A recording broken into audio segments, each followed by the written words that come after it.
Hey guys, welcome back to the Uncommodified podcast and to another UNCORK Conversation. Today my guest is Cam Shapansky. Cam, thanks for joining me on the show. Great to be here. Yeah, thanks, Tim.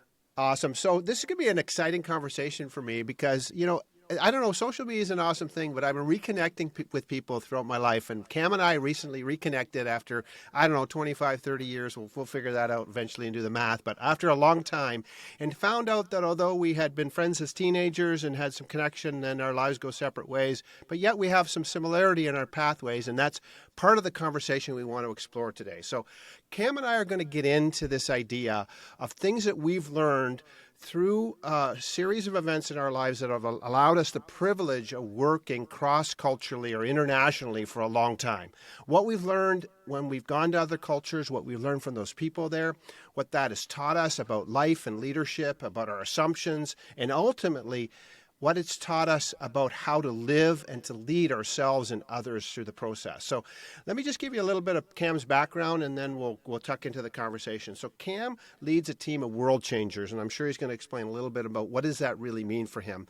That's really on a mission to help people think differently about social engagement, how they engage with communities and societies around them. And as a communicator, Cam is a phenomenal communicator, tremendous business background, bought and sold businesses, lots of different things going on for Cam over the years. But as a communicator and an advocate in the social sector, fundraising and program development, Cam has led change management and strategic planning initiatives around the globe with large nonprofit organizations on 6 continents and in dozens of countries around the world. He's a visionary, he's a thought leader, and at the end of the day, he's just a friend that I'm reconnecting with and grabbing some new passion from at this moment in my life, which is always the great part of the journey.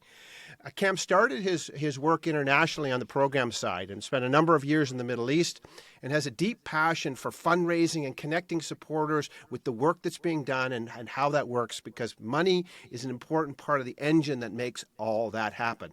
And then in the midst of that, Cam founded an organization called Blue North. I believe it's bluenorth.ca, isn't it, the website? That's right, yep. Yeah, Blue North. And that organization that Cam leads, he's a CEO, works with nonprofit organizations around the world, helping them improve their programs, helping them raise money, and do more of the great work that they want to do, the passion that they have. And so that's the conversation we want to explore, what all this international work, and as you know, listening to my podcast, I've done some myself over the years, not as robustly as Cam, but there's lessons that we've learned along the way that we would not have learned without that experience, and that's what we want to touch into today. But of course, every great conversation, every great UNCORK conversation for me, Cam, begins with a drink, sometimes a glass of water, but not tonight, my friend. What are we drinking? It's tequila night, Tim. It's tequila night. I like tequila night. I have the Mezcal. I have an artisan Mezcal that my daughter bought me for my birthday. You got the tequila. I got some white lightning. If you're on the YouTube channel, you can see that's awful clear. So this could be a good conversation, Cam. Looking forward to it. And just so you know, 2 times ago when I would have been with Tim, he had a big brown curly afro. So you can imagine how long ago that was. It's been a while. Yeah, our hair has receded, but our wisdom has grown over the years. To make fun, right? That's so funny. I was going to pull a picture out, actually. I was kind of funny in the prep for the podcast. I thought I should try to find an old picture of myself and say, hey, this is the Tim that Cam knew. Both of us had hair, and we probably thought we knew it all because we were young. When you're young, you know it all. And then I heard once somebody say one time, Cam, wisdom is what you learn after you know it all.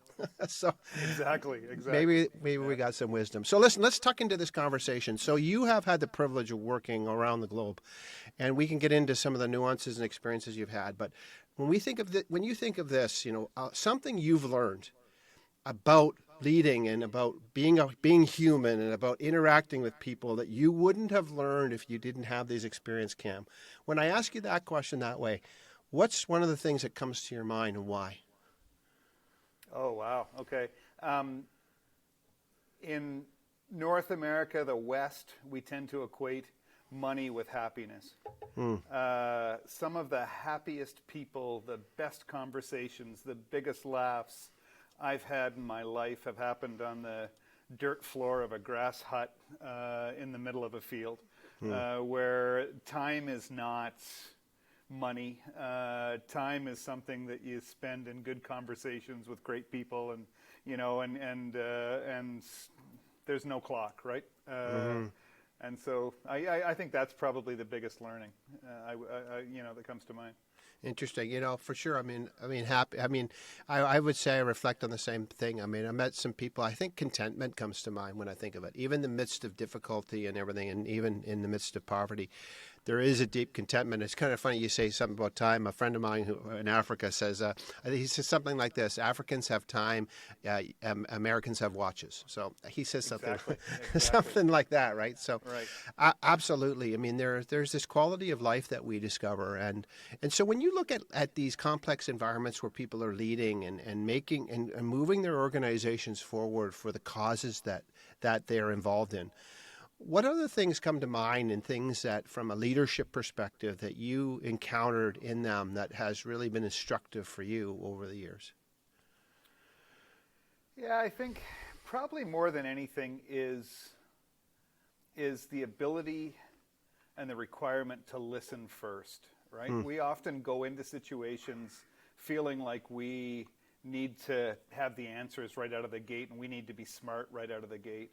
You talk too fast and you look stupid, right? Especially when you're in some of these other, in contexts that you're not used to, right? You need to observe, listen, ask questions that get answers that you're not allowed to ask for, and listen for wisdom that you're not really hearing, but you're inferring through the way it's being delivered, right? Like, I'm not sure if that makes sense, but I remember going to a meeting in Japan, and I was the woman who met me at the door said, "Cam, no matter what you say, we're going to smile and nod and be very gracious, but that doesn't necessarily mean we're agreeing with you." I think leaders often feel like they need to be heard, the biggest voice in the room, the boldest voice in the room.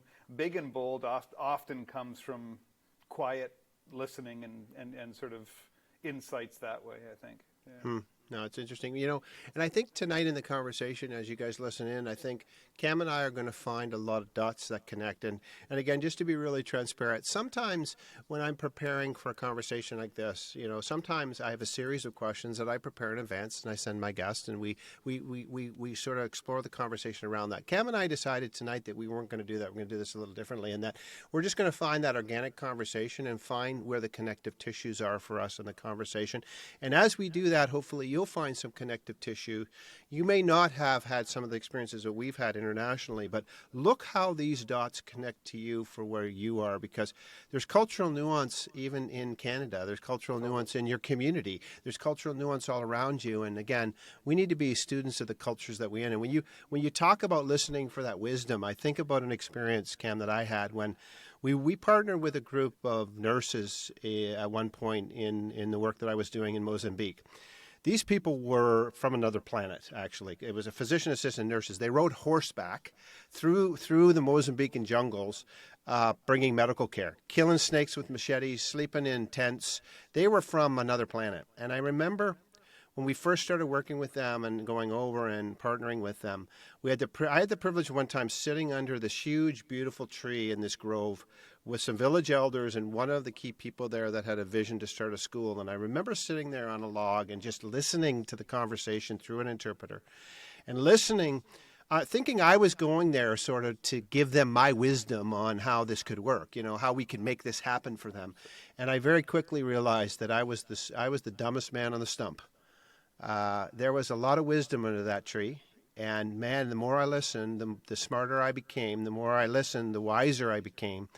And eventually that put us in a position to actually begin to fund a series of schools that this particular young woman built, all for the sake of that community. But man, did I learn a lot of wisdom sitting on that stump, my friend. Yeah, that's right. I think like the other thing that we can be quick to judge, right? Like we can hear something and respond to it really, really quickly. But if you force yourself to stop, take it in, understand the context, and this applies in Canada and the U.S. as much as it applies in Africa and Asia, right? Like if you understand the context and slow down, there's your mind will change. I remember sitting in rural Kenya with a grandmother, and when you're having some of these conversations, you need to kind of take a clinical kind of approach, because the reality is just so harsh that if you allow yourself to get into it, you're just going to be a blubbering idiot, right? Because it's just so sad and difficult. And so I remember having this conversation, and this woman sat and told me how her 2 daughters had died. Her granddaughter had just discovered her granddaughter had AIDS, and her sons were gone, and she was going on like this. And I was kind of asking questions and probing more. And somebody tapped me on the shoulder. He was actually a cameraman who was filming this when he was with me. He tapped me on the shoulder as we walked away, and he said, "It hurts her just as much as it would hurt your mom, you know." Hmm. And I said, "What do you mean?" He said, "Well, if your mom lost her 2 daughters and just found out that her granddaughter was dying and her sons were gone, how would that affect her? It's no different here." Hmm. Right? And it's I think sometimes we can kind of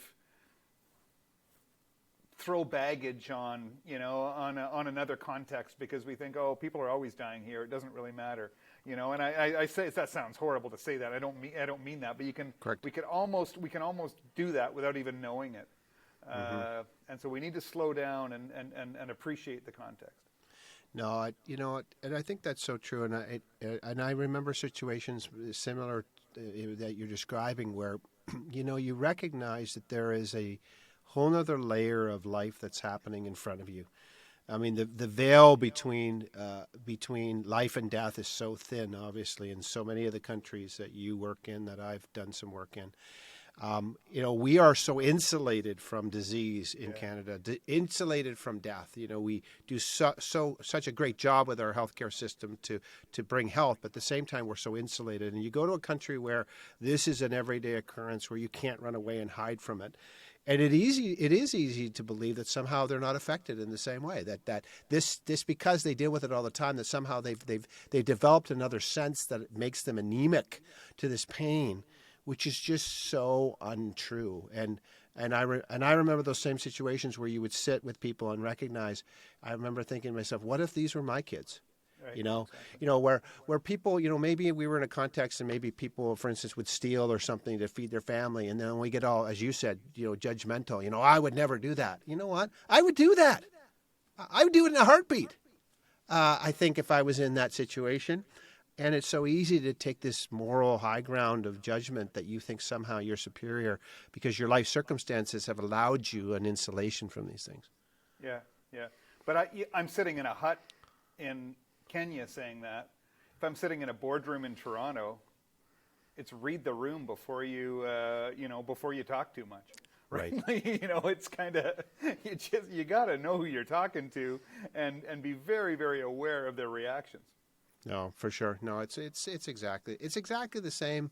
I guess that's the thing, is at the end of the day, we're dealing with humans. The situations are different, exactly. but the lessons become important. And maybe, can you speak a little bit about your experience in being in places where English, your native tongue, isn't the natural language, and how that changes the dynamic for communication, but also the impact on you when you're in a place where you're not understanding all the nuances of communication. I mean, that obviously is a challenge as you work internationally.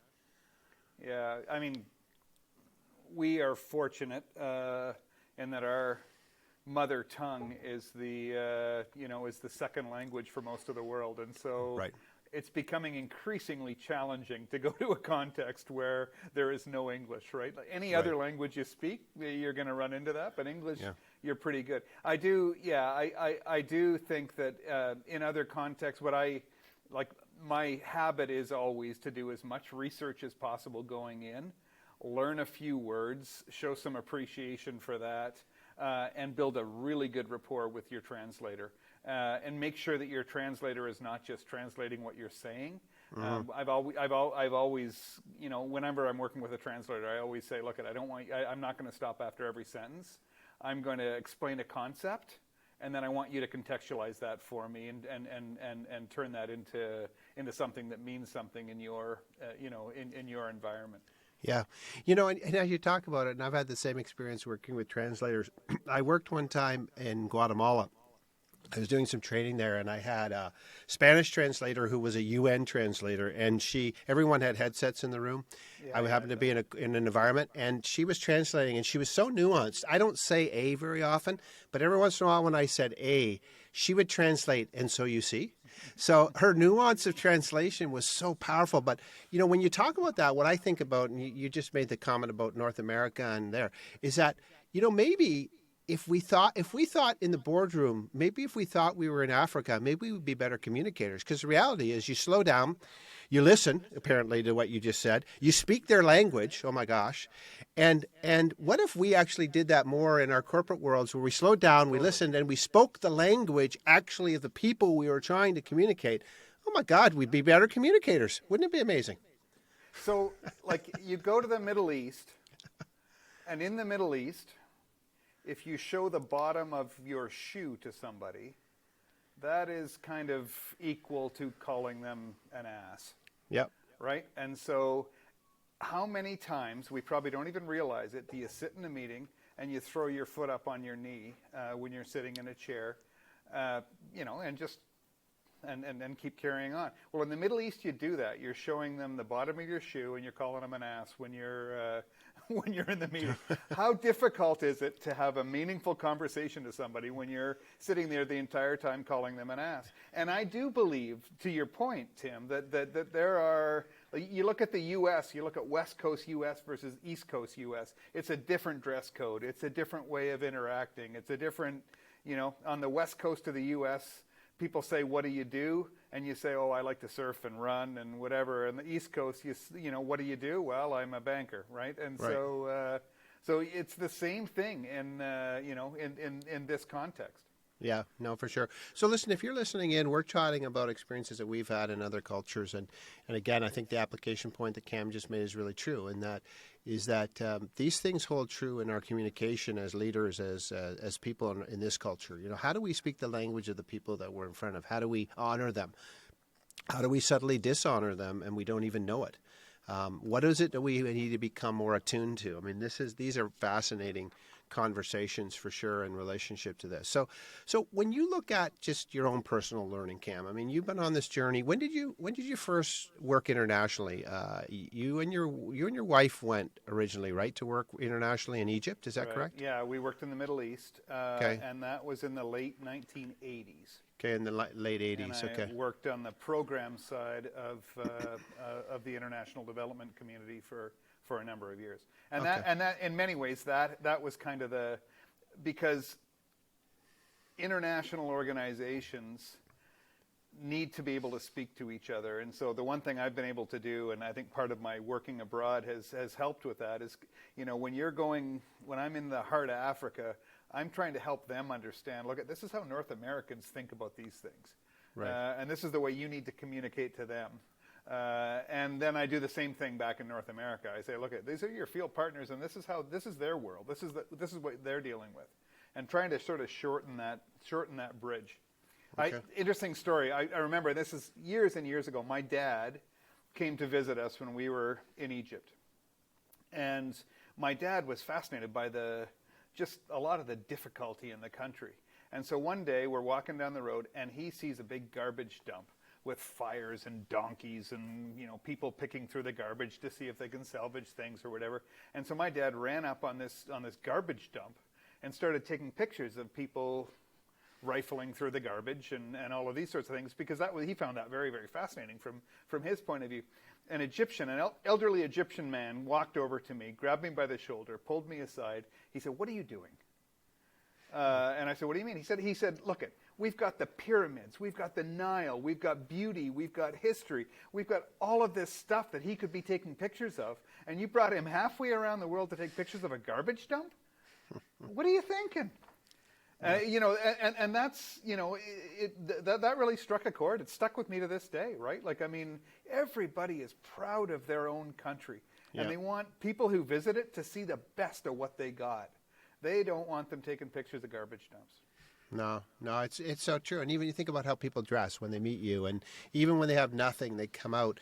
I remember being in villages in Mozambique, and we would be there, and obviously people would bring out the best for us. And frankly, the best for us was not wonderful for us at times. And I Right, remember the right, first time I was in a situation where I was right. given some meat that I did not want to eat, and that I wasn't quite sure of its origin of species. And I remember how deeply challenged I was. And the person I was with had warned me. He said, look, in this case, he said, you need to eat anything they give you, and you need to be really, really happy about it because they are giving you what they never get. And man, I learned a lot about honor. What does honor look like? I didn't grow up in a family where we really understood honor and all that kind of stuff. I mean, I grew up on the wrong side of the tracks where I came from, and this idea of honoring people and this wasn't native to my psyche.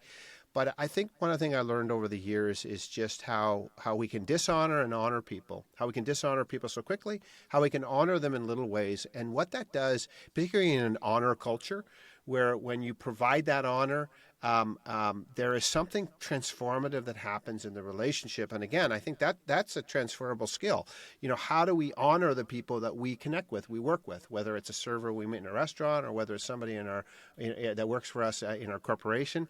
What does bestowing honor on another individual really look like, and how transformative in and of itself that act can be? And I think, I couldn't agree more. And I think bestowing honor starts with reserving judgment. Like we look today at the political spectrum and different political views, or pandemic, should you wear a mask or not, or should you, these sorts of things become instant kind of issues of polarization. And honor means, hold on a second, before I put my hat on that person and tell them how they should be thinking, let me slow back and reverse a little bit and try to see things from their perspective, right? Like I think that is, as I've worked internationally, that's I'll keep referring to that, but it's you gotta bite your tongue, you gotta listen, you gotta try to understand why are you coming from that perspective. I remember a flight I took to L.A. and this isn't even global, but in L.A. from Toronto. And I was on a flight, and I sat beside a guy who couldn't be more politically different than me. And I won't get into what that means, but he just absolute opposite end of the spectrum. And for me, that became about not, oh, what an idiot. It became about, okay, this guy seems like he's fairly intelligent. Try to understand why and where he's coming from in this whole thing. And we've normally I put the headphones on and whatever on a flight, but we talked for the full 4 hours, and I'm not I didn't convince him, he didn't convince me, but we left the flight kind of saying, okay, at least I understand where you're coming from. Yeah. And again, I go back to what you just said. You bestow honor by reserving judgment or not judging. That's a really powerful statement that you made. And again, if you're listening, just think about that for a second. We're in a time of polarization, even as Cam just said, whether it's politically or socially or around healthcare things or whatever it is that you want to polarize around it, the myriad things. This is not helpful human behavior. And ultimately, we are the same. At our core and our essence, we're the same. Whether you're this side of the spectrum of poverty or wealth, whether you're this side of the spectrum of politics or any other issue, we're deeply connected and deeply the same. And so you're challenging me to think about that, and I would challenge you as our listeners to think about that. Where in your life do you need to honor people more by reserving judgment, by removing judgment from a situation that may be helpful to you? That's a really powerful thought, Cam. I really appreciate that. So again, going back to some of the experiences that you've had, and so where did you get? I mean, you end up in Egypt in your in the 80s. I imagine you just didn't decide one day I'm going to go to Egypt. So my question is, this life you have now and the world that you have gone into for the last all your life now, really, did it just find you? Did you find it? Did it hunt you down and make you do it? Like, I'm always interested in the journey that calls somebody to a sense of destiny, because clearly in talking to you and having lunch the other day, you clearly are operating in the center, I think, of what you must have been made to do. How do you find yourself there? Yeah, that's a good question. Like when I first found out about this podcast, Uncommodified, that's kind of, I think, that really rung true with me, right? Like I think in this world and the work that we're doing, I have always tried to,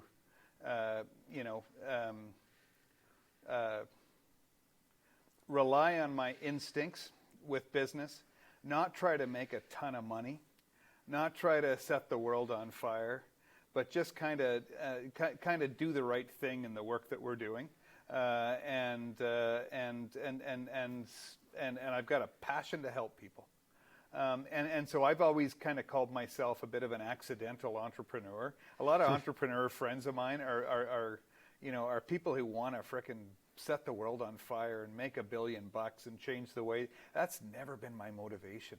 I kind of always had this sort of messianic complex, I guess, where I think there's a better way of doing things, and we can be more effective in the way we think about things, and organizations can do things better. And I've just kind of pursued that path. It sounds a little bit, maybe it sounds a little hokey, but that's where I've come from on my journey, and it's led me into all kinds of organizations and people of passion, right? Like in the world that I work in, is a lot of, in the social sector, it's a lot of people that aren't business people, but they care. They are people of purpose and passion, and they want to make the world a better place. They don't have the tools to do it. And so a lot of what I've done is kind of help to provide those tools to bring that passion to help it kind of explode a little bit more than it has been for them. Wow. No, that is a powerful journey, and again, whether you apply to business or whether you apply to life. I mean, I talk a lot about passion on this podcast because I really believe it's that energy, it's that catalyst, it's the thing that fuels people. And sometimes your passion pays, and sometimes it doesn't. Obviously, you work among a lot of people where their passion doesn't pay them well to discharge it, but yet they feel custodially responsible for this thing that they've got on them or in them, or however we describe it. What a privilege to come alongside these individuals, Cam, that you've had over the years, to come and to help them provide some structure and breathe some process, and then catalyze a message so they can communicate this passion to others, so people can ultimately put their hand and partner with them in these things. And again, I don't know a lot exactly how it all works for you, but I get the sense that part of this is you are a connector of people, and your organization clearly connects people of passion with people of means, and people with passion who can share a passion and ultimately catalyze people around this cause. I mean, tell us a story from your perspective of giving us an example of what this really looks like in your real world. Like when you find a cause and a person who has it, and then you can connect a group of people, whether they're in North America or somewhere else. I mean, what does this ultimately look like, and how does that feel at the end of the day? Okay, so I work for a large global organization that was heavily committed to taking a bite out of AIDS, HIV and AIDS, right? This was something that they were focused on. And so I spent a bunch of time with various countries around the world who are both raising money to fight HIV and AIDS, and on the ground with people who are fighting it firsthand. And let me tell you, as I spent more time on the ground, and I talked to people who were heavily involved in this kind of battle, they talked about the very real possibility that HIV and AIDS would become airborne. Like that was, I mean, as it was evolving, and so they were sort of saying, we got to get ahead of this because this thing is evolving quicker than us, and we need to move ahead with that. And so all of that is to say this is a global organization, and I got to a field, a program level in Uganda, and Uganda says, look, I got 14 different countries raising money for my programs, and every one of them is doing different things and needing me to provide different pieces of information and material and reports in order to help them raise money. I've got to a point where we can't fight HIV and AIDS on the ground in Uganda because I'm spending all my time fulfilling the needs of the people who are sending us money. Interesting. So what it looks like for me, I walk into that situation and say, okay, let's get these 14 countries together on the ground in Uganda, which we did, in Kampala, just out, or in Entebbe, actually, where the airport is. We sat there for 2 weeks, and I told this group, you're not leaving till we come to a common set of requirements, so that this, and by the way, we're going to visit, this is ground zero. This is where HIV and AIDS started. We're going to go around and we're going to visit various communities and see what they're doing, and we're going to build a more efficient model for fighting this situation. And so we spent 2 weeks on the ground, and at the end of the 2 weeks, we had everybody sign an agreement, including the people on the ground and the people raising money, to sort of say we have a common set of requirements that's extremely efficient, that's going to raise more money, provide better products, and do more good in the world. And so, I don't know if that helps with your question, but that's an example of the kind of work that we do. Okay, so you bring these people together, you catalyze process, you take that passion, which ultimately, at the end of the day, that passion is hard to channel. It's got to be like a raging river. It's got to be channeled into some process that makes sense, that you can connect people with. And you raise a good point, because the reality is, I think a lot of people don't realize this. Having started a small boutique charity myself with some people, and I'm a trustee of, there's complications in relationship to what has to happen, and then the reporting structure that has to happen. Because of course, in Canada, anyways, this isn't true all around the world. Right. My listeners are, but in Canada, people receive a financial benefit, a tax receipt for that gift, and of course, there's a custodial responsibility on us as a charity to make sure that those funds are discharged for the purposes to which they were raised. And of course, we have reporting responsibility to the partners that we have. And so I can see this in a very small, we do this on a very small scale, and so it's quite simple in some ways. But you know what? You just raised a point that I never thought about. I'm one of probably a lot of people that are possibly raising funds and helping out these people that we might help out around the world. But we put a subset of responsibilities on them, custodial responsibilities of reporting and documentation that we need. I never thought about the fact that they're getting requests from everybody, and they're all different. I never really thought about that, Cam. So when we lived in Egypt, we were doing program work, but we were constantly hosting donors who were coming, and treating the people we were working with like zoo animals, right? Taking pictures of them, and so so every time these donors came to visit us in the field, it set our work back, because we were sorry about that. We they just wanted your picture, but and so it's it's challenging.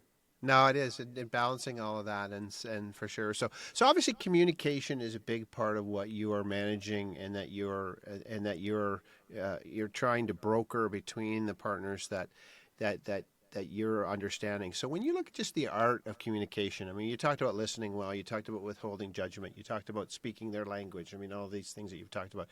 Is there anything else, just from a raw communication perspective, that you've sort of learned? Because you're a great communicator. That's one thing that's very clear to me. So, and it's something that you obviously you're connecting people. So from a communication perspective, are there any other sort of lessons that you've learned that have helped you over the years be a more articulate communicator in the world that you're working in? Because so much of it seems like about brokering the ability of humans to connect and communicate and then catalyze around a cause. It seems like that's germane to what you do, obviously. Yeah, I think the big one that comes to mind is simplicity. Right? I think so often we want to, I call it kind of outside in communication rather than inside out. Okay. Inside out is when we as an organization want to convey the complexity and intricacy of what it is we do and how we do it and how we're set up and how our process works to the people who support what we do or buy what we do if you're not in the charitable sector, right? Whereas I tend to say, okay, hold on a second, that's great, good for you, you're smart, it's complex, you're doing a lot of really hard stuff, but let's go outside in, right? What does the audience care about? And it's not how you're structured. It's not about the what and the how. It's about the who and the why, right? Like, I mean, don't tell me what you do and how you do it. That's you care about that, but nobody else does. Why do you do it, and who is benefiting? Right? Those are the messages that we need to deliver, and that's really, really hard. I've often said the hardest job you can ever do for an organization is to create a 3-panel brochure. Not because designing it and whatever, laying it out is difficult. No, I mean, that's easy. But to boil down the essence of an organization into a concise little pamphlet, that's really, really hard. That's taking a complex message, getting outside in, and making it simple. Yeah. No, that's very true. And I think it's brilliant what you just said. So if I understood correctly, so you're saying that we often are trying to communicate inside to outside. You're saying we got to re-engineer that process, and primarily, if I'm getting it, the message that people need to understand and hear is the why and the who. That's what ultimately, I suppose, I mean, I hate to use a transactional term, but that, I mean, we use it in communication. I guess that's what gets people to buy in at some level, understanding those two things. And if we simplify our message and become more concise around that, we'd have a greater uptake in communication, which ultimately would allow a subset of people to hear the message and respond with greater clarity and conviction. I mean, that's I think the process you're describing. That's it. And like, we're all, whether we know it or like it or not, we're all obsessed with letting everybody know how flippin' smart we are, right?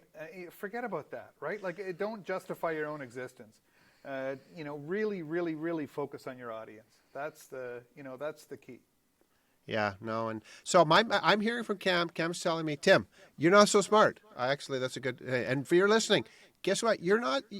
People don't care how smart you are. They care that you can actually articulate a message and they can understand it. I suppose that makes you really smart at the end of the day. So, listen, we're going to bring this into for a landing in a few minutes. Cam, one of the things that you just said really just tweaked something for me.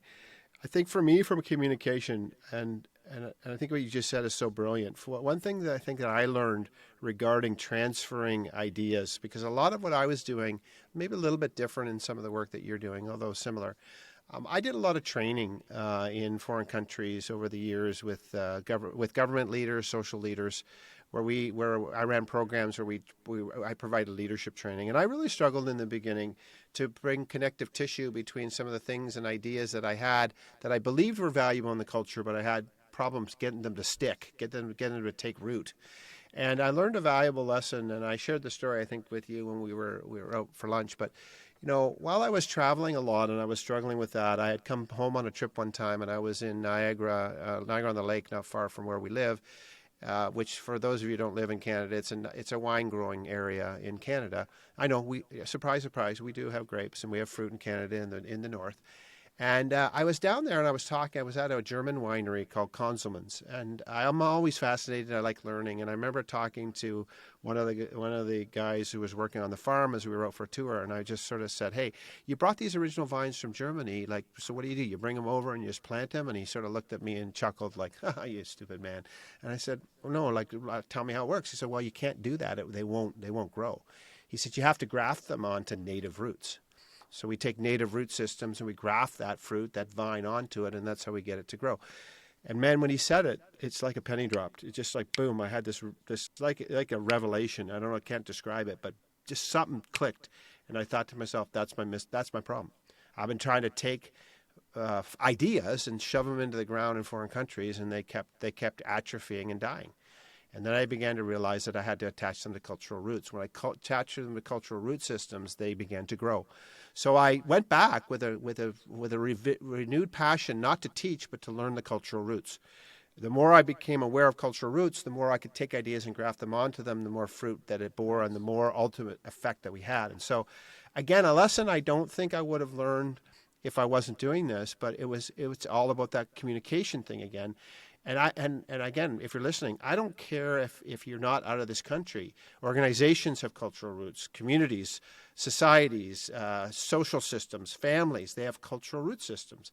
And I think the art of communication and of landing and growing and planting and seeding and germinating ideas is finding cultural root systems to tie those onto, to graft them onto so they can grow, not rejected by the native soil. So that's something that I learned, and it was really powerful. And so I share that with my audience because if you're listening and you're a communicator, maybe sometimes it's not the plant's fault that they're not receiving the message. Maybe you're trying to put it into a soil that's just not going to receive it.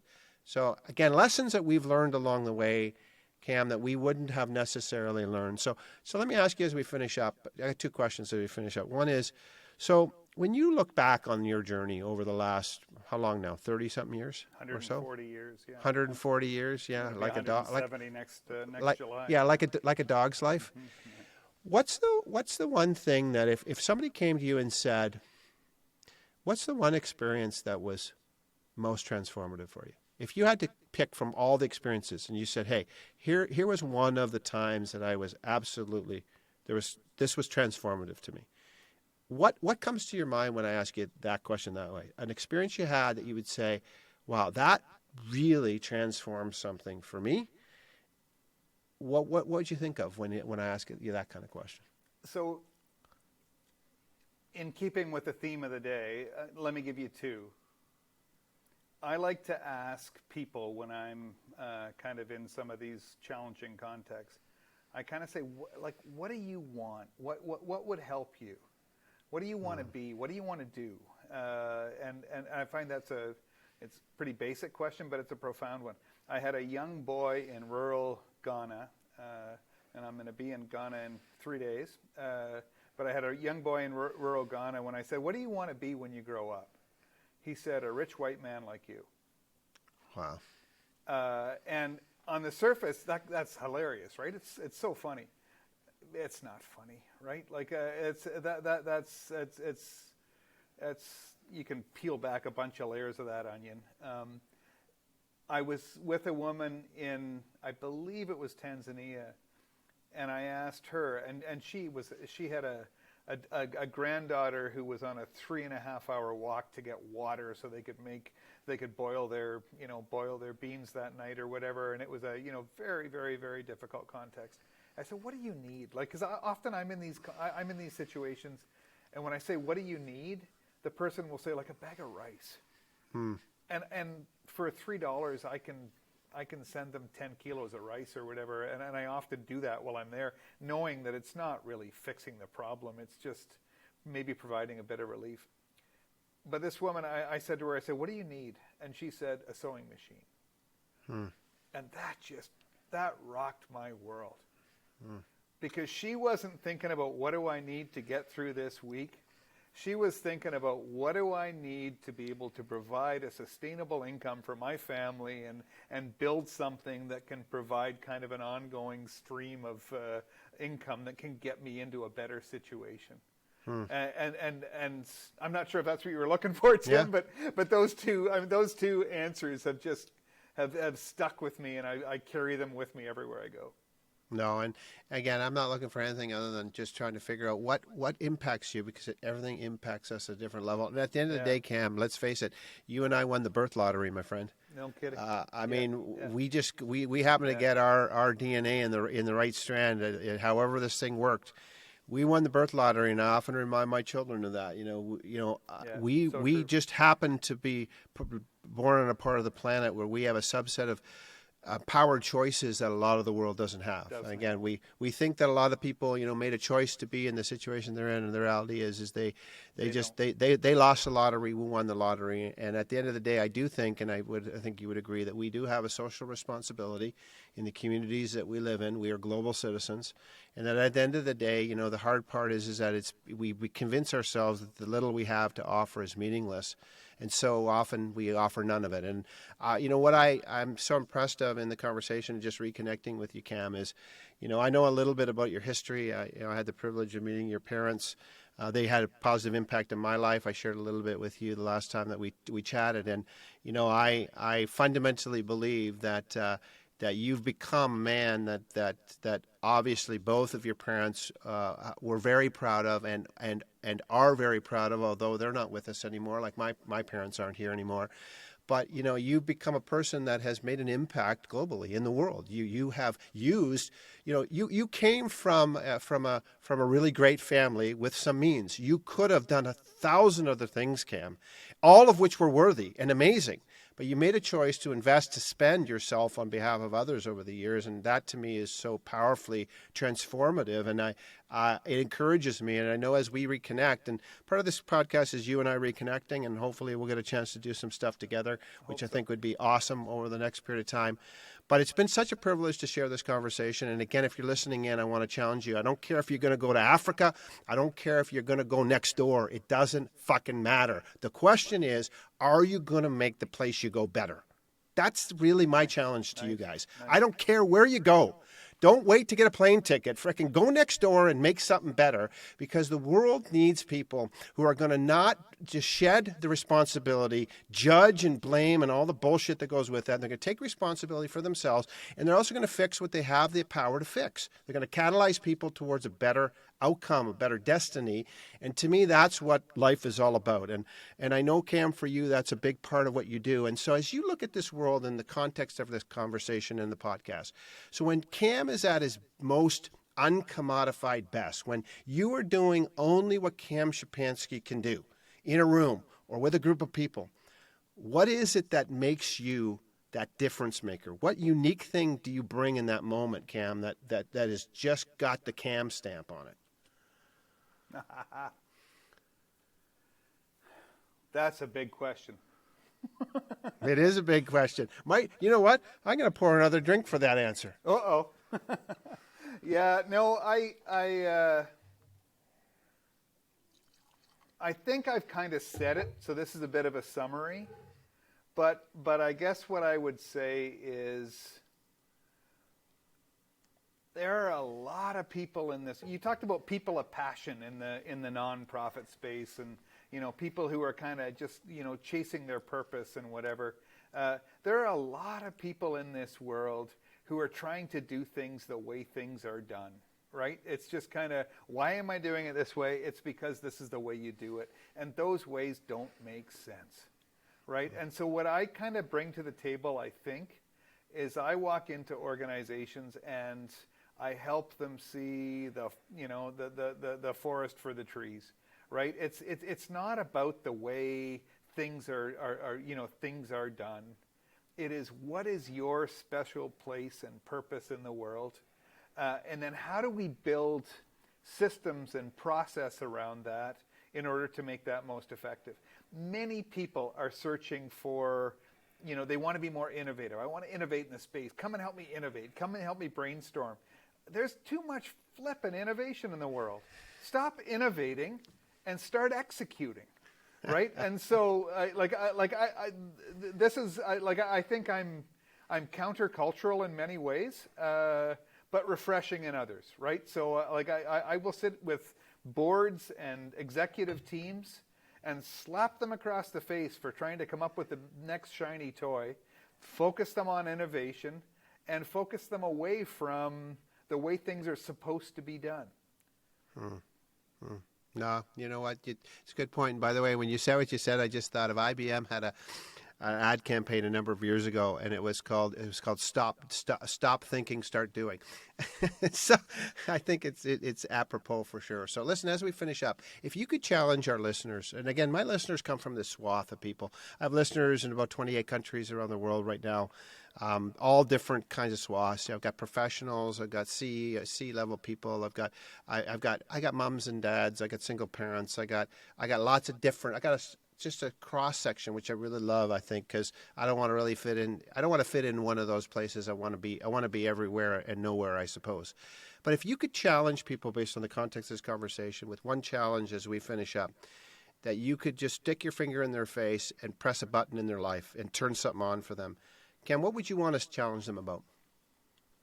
Pause, listen, and simplify. Right. Again, it's nothing new, but I think those are, sit back, don't try to be smart. Don't try to be the biggest voice in the room. Deliver a simple message that people can understand and stick with it. Excellent. That is, by the way, simple and profound. The definition of profound, I think, simply profound. I'll take that one. Listen, as we finish up, thanks again for your time and listening in today. I really appreciate you listening in. Do us a favor. As you take this conversation and mull it over and chew it on, maybe you sit down with a drink like we did and you ask yourself, what does this mean to me? Do me a favor, please do that, because if not, you've just wasted your time if you listen to us. You absolutely just wasted your time, precious finite resource. You're not getting any of it back. So do me a favor, make it count. Ruminate on this conversation and ask yourself that question. How do you simplify? How do you clarify? How do you move with passion? How do you articulate what you want to do? How do you catalyze yourself and others towards cause? And as you do us a favor. Email me at tim@theuncommodified.com or check me out on social media, connect with me, and let Cam and I know how you're uncorking this, like we did with these drinks, how you're uncorking it, how you're pouring it out, drinking it in, allowing it to bring some effect in your life. And do me a favor, as you do, stand out for all the right reasons in a very crowded world. That's what uncommodifying is all about. Have an excellent day. Thanks for your time.